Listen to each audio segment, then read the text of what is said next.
Hi there, good morning. I hope that everyone had a good night. I'm getting ready to do a walkthrough of the cards for a friend, and I'm using the We Spell Wild Reflections deck. I think it's about time to get some energy into it. This is for a friend in BC. Now, she lays her cards out, I guess, in this manner once a week. And I thought I would pull the same cards because she's struggling to get the information to come through with this deck that she purchased, I think, about a year ago in Florida. And I believe it was called Superlunaris. I don't have that one. So this one has a similar vibe. And I've got some crystals and the extra cards of the deck there if I need to. I've got some of her energy because she gave me this beautiful broom. And it's just bringing more energy to getting the room ready for future readings where someone can actually sit across the table from me here. And I'll give a sneak peek later into the room one day down the road. But today it's all about these cards and trying to get some ideas for Angie in British Columbia on what I have gathered, and it is quite an interesting reading. So I'm going to pause and put this back in the tripod. Okay, I've brought in her ancestors and guides and mine and asked for oodles of help, and I thought I'd bring some tiger eye to the table because what this does is to release a little bit of anxiety so that we can see clearly what lies before us. We've got 1, 2, 3, 4, 5, 6, which is great for healing. So I'm just going to put some energy into that, some clarity for Angie at this time, and bring those to the table.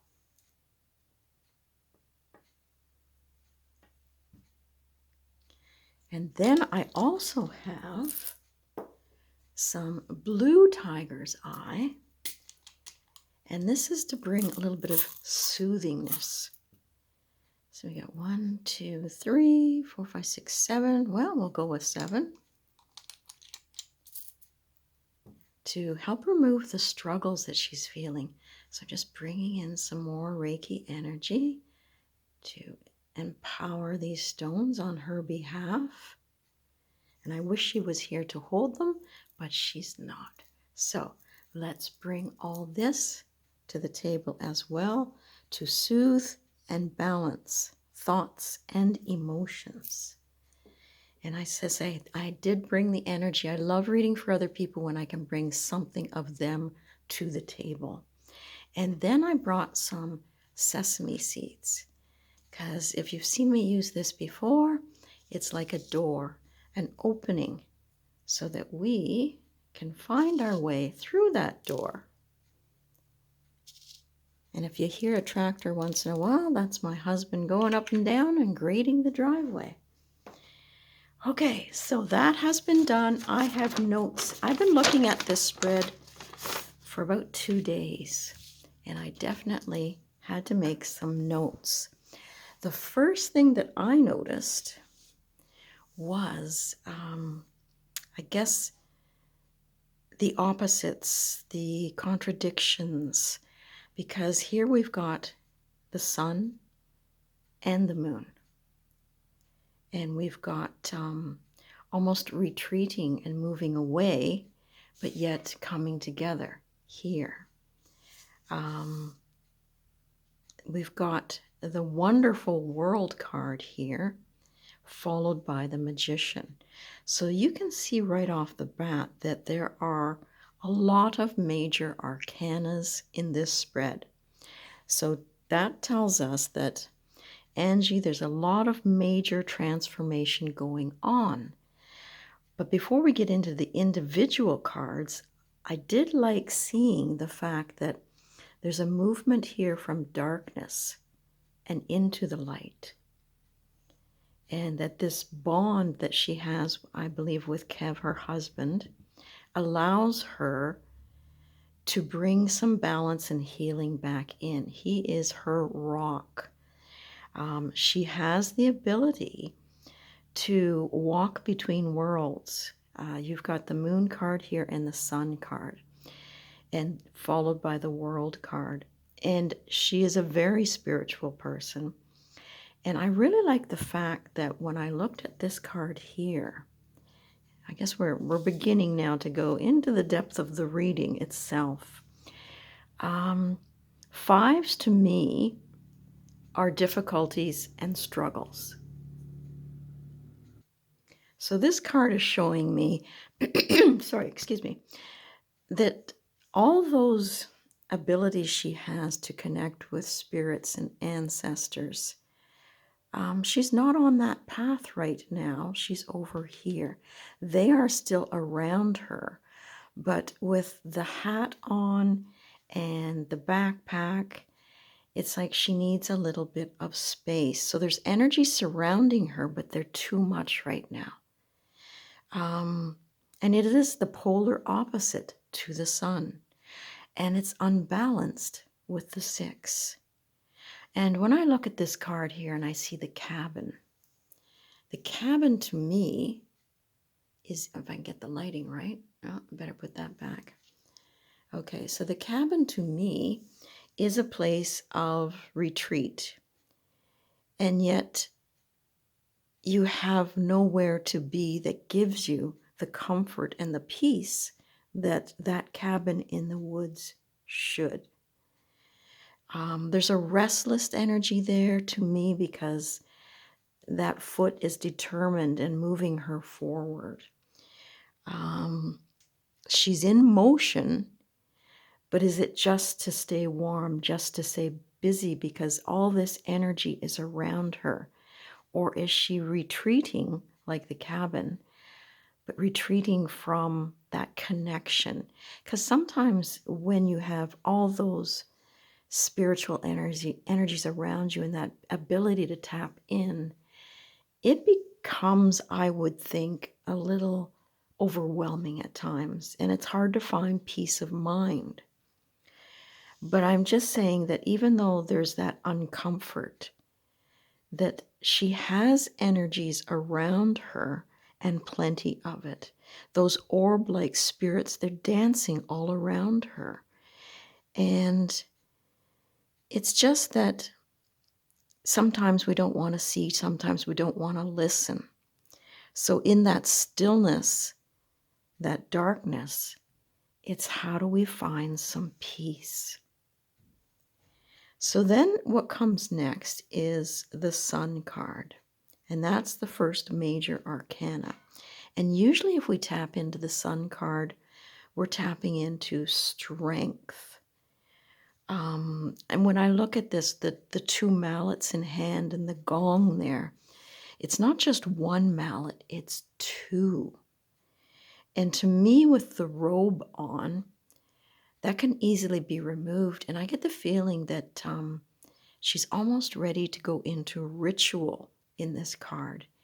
And with the head up and looking at the sun, it's like almost 2. This is a piece of the sun here, and she's calling down the energy that she needs to transform, to see and find a way forward. Because right now she's a little bit emotionally stressed, she's overwhelmed, she's looking for escape almost from the world because she needs to then tap into the strength. And that strength is still there and it's leading her forward. But I get the feeling that she can take off that robe at any time and really bare her heart and soul and call in her power. And I really liked that.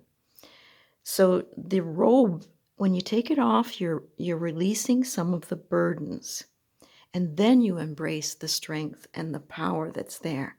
So with this one, yes, in the stillness and in the darkness, you find no peace, but ask for empowerment. Then we come on to a 6, and this 6 for me, 6s are choices, 6s are healing. And so it's bringing the Sun card over to here as well in order to find peace, harmony, and the choice and decision that sharing those ideas with another will be beneficial. So this is someone she can share her disappointments with, her weakness with, and still feel strong. There's a trust when you've got that 6, the Lovers, and I like the fact that the strength of the Sun is mainly above his head, that he is empowering her and accepting the situation and being there for her so that she can move forward. And so with that one, I finished with trust and feel secure in another's stability and in another's strength. Okay, then we go on to the Moon card. And this is where she really walks between worlds, and it almost descends from this. It's a narrow path, but I get the feeling that she's tapping into confidence because she doesn't look fearful herself. We have the dog, we have the wolf or coyote, and it's cold, and they can see their breath. But she is still being illuminated. Her thoughts are being illuminated. She can go down into the depths and then come back out again. She is such a walker between worlds. It is fascinating to listen to her and watch her. So even though she gets drawn down, as I say, she seems relaxed. It's almost like she's been here before. She's been through this emotional turmoil before, and she has come out of it, just like the World card. And when I think of the World, I think of the things that we learn that move us forward, and especially with the 4 energies in the corner. But I also see an energy around her. It's like she finds that place to rest and recuperate so she can move forward. But if we go back to the Moon, I get the feeling like it's almost like waves of energy. And there's a longing for that rest and restoration. Okay, so I'm just going to pause and grab my notes on the other side. So when I was checking back through my notes and just looking at the cards again, I got the feeling that she is the 5th spirit here. She is the 5th energy, and that the World card was actually her. And again, to me, it's echoing that floating between worlds. So for Angie, who is a very strong person, a very strong personality, it takes a lot to feel comfortable, I think, in the world, and to find that rest, that retreat, and recognize when she's going through another growing stage that she really has to dig deep in order to find that balance. The World card to me is always moving, as I say, into another stage. And she's being tested, I think, to see how strong she is. And will this relationship give her the strength that she needs? It's nice to have that unit, but it's nice to feel strong on your own too. And then we go into the World card. So you can see right there, 1, 2, 3, 4, 5 major arcanas. But I found, I'm going to just bring the card up a little bit here. Trying to look through the camera myself, make sure everybody's got a good view. When I saw this card, it is very much like the High Priestess card for me. I know it's the Magician, but when I look at this card, I see someone who is in control of power. And I like the fact that on the card, this looks like a vessel, an old Egyptian vessel, and that bringing this over the hood, that same pattern brings in that infinite energy that she can tap into and does. That's a magnificent sized quartz by the heart in the chest there, and it's at the center of the vessel. And I know she has crystals, but I'm going to say I hope she's tapping into some clear quartz right now, because that seems to be something that will allow her balance, because she's not only drawing it in, but she's releasing it again back to the earth. So maybe, excuse me, it is about drawing that energy in, but releasing it, not holding on to it. You know, if you have to be dealing with spirits, guides, and guardians, there has to be a way to release it in order to get your strength back again. So it's drawing on the power of the magician, being a vessel, but filling it with energies that lift her, that nourish her. And then, like the butterfly, we feel that lightness. We too can transform. And these are like feathers here coming down and feeling that lightness and versus heaviness of like the Five of Pentacles. And so I just felt that I know she does so much spiritual work, but this one shows me that taking the time to harness the energy, to close the eyes and let spirit guide you, finding that one center, that one source of energy like the sun. Maybe it's calling a new energy in for her, a new strength, a new guide that can help her walk between worlds. Because this looks so much more comforting than this, but it is a pathway that comes and brings this energy to her. And I like the energy of the floating and the plant life, which is growth around her. But again, it seems like she's in a robe. And I think there's that something in my head saying, you know, I know she's saying she doesn't hide anymore who she is or what she is, but I think there still is a little bit of a robe, something between her and the public. She's still keeping private. And we do need to do that sometimes, because not everyone can accept who we are. And then it's the acceptance of self, who we are. And I sometimes wish I had half the gifts that this woman has. But it's not about me right now. It's about her and learning from her, because I think we're going to have a conversation about this. And I get the feeling I want to push the magician here just to balance out the spread and tapping into that energy to move and complete, like the World card here. It's time to bring, like demand almost, another energy that can help. I'm just going to sit with this a little bit longer. I hope that everybody's enjoyed that.